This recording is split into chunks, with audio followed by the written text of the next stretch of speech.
Hey guys, I'm here to get into Clint Eastwood's Unforgiven, which was released in 1992, and this is just a perfect revisionary of the Western genre, which kind of seems in a lot of ways like a bit of a rejection of what the 60s was doing. Sergio Leone was doing with his Westerns in the 60s, and Clint Eastwood was starring in one of those, in some of those. So this is just really a perfect depiction of characters, especially between Eastwood, Gene Hackman, and Morgan Freeman, who are all kind of on a unique sort of struggle with age, and they're just sort of that like again, almost like facing their inner weaknesses and doubt within their use of violence in their life. Like there's a lot of existential like dilemma going on all through this, and it's just kind of exploring death ultimately.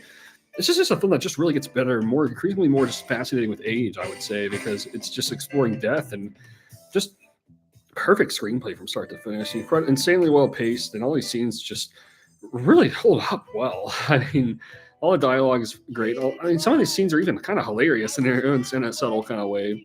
But ultimately, this is just a perfect Western. I mean, it's really kind of just feels like its own. It's a unique sort of Western in the sense that, again, the main theme is death, and how a lot of it's kind of like building up to just like wanting to kind of get rid of that. But ultimately, characters just find that it's just too impossible to shake off in a lot of ways. So it's again an examination of just like sort of like almost just contemplating like what's the use of power. Having power it feels useless, but then sometimes just like dark scenarios in life almost force it out of a person. Now it's almost like most people kind of have that in them.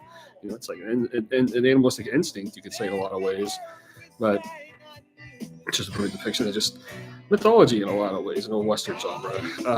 All these characters just are really it's really timeless the way it all pans out.